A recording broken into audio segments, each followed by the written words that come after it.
Hey YouTubers, TJ here. Haven't had a video in a while. Been working on my wife's 2003 Cadillac Escalade.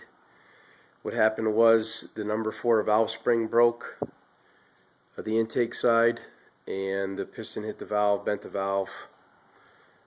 Didn't damage anything else. Eyebrowed the piston, brought the block, stripped the block down, brought it to the machine shop, gave him the crank, the cam, rods and the pistons. They had to bore it 30 over.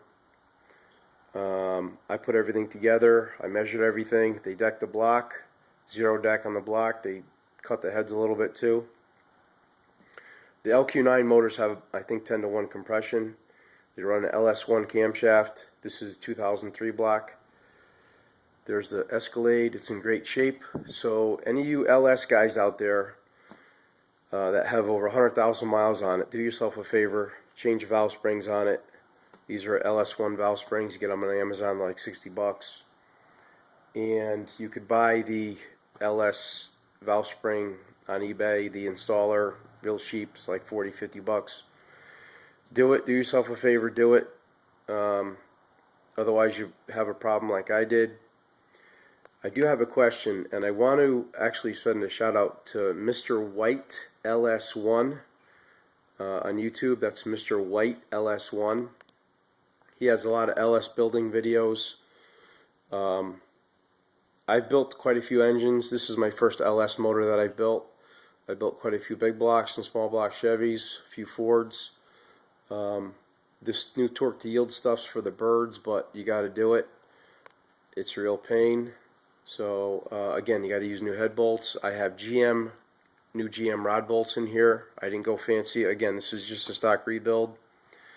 I did use the Sac City Corvette front seal align it tool and rear seal align it tool installer. It installs the seals and also aligns it in your front covers. Really great tool. I think it's like 69 bucks. I do have a question for you guys though. This truck has an oil cooler. I did get new oil cooler lines. But I need to know what's the feed, what's the return, because I'm going to make a primer setup, and I'm going to utilize probably this fitting right here. It's dark because it's all painted. That is where the oil pump feed is. This has a stock milling oil pump in it too, brand new oil pump, new lifters. So it's pretty, everything's pretty much new in this thing.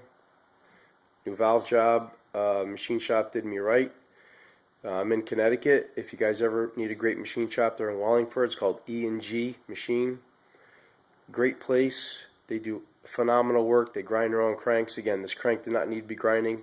Didn't need any grinding. Just needed to be polished up. Came out beautiful. But the reason why I am shooting this video is if you guys got there's a lot of LS parts out there. All of the junkyard in trucks, cars. Get yourself a set of extra push rods, extra rocker arms.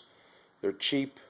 I'll tell you why in a second. This is my $40 parts washer I got on Craigslist. I'll tell you why. Let's swing over to my bench here. What happens is, and I don't know if it's common, but if you look at this eggs out where the push rod is. This creates a lot of wear here, and the push rod also wears and makes a little egg shape, or a little kind of a cone shape on it. The camera's not focusing, but it's hard to see. You can see it's not really, they're just not right. It's not round. Here's a good end. Actually is round. This end is got a weird wear to it. Camera's not focusing. Anyways, make sure you really check your rocker arms. Here's a good rocker arm where that part's not worn either. It's actually in pretty good shape. But I had 2 sets, cleaned them all up, and I found the best out of all of them. Also, I had 2 sets of push rods, and this table's pretty flat, my bench. And I was rolling push rods and checking for if they were out of round, if they were bent. The one that was really bent was the number 4 intake. That's in the garbage already. But the second set that I was using, I was rolling these on the table, and I still didn't like what I was seeing. I actually was viewing this way and watching the light come through, and you could see a little bit of warpage on these. Again, these are stock, it's not aftermarket stuff, but these didn't pass my inspection, so these are going in the garbage. Even though they roll pretty decent, they're just not good enough. You could hear them a little bit. There's a good set in here. I have 16 of them soaking oil right now. So, and this is the fitting I'm going to be using. This is M16 by 1.5, and this is -8 A&N. I'm going to hook a external oil pump up to that. That will be a separate video. Excuse me, I got a cold or something. And this is the oil cooler in and out of that goes to the block that I was asking. What's the inlet? What's the return? And I'm probably going to cut these off and drill and tap these for probably maybe 1/2-inch pipe or 3/8 pipe, and put some fittings on here. So when I do prime the engine, I don't want oil coming back out of here, so I'll plug this up and just make this a plug setup. I'll probably do a video of that, or just a picture or whatever.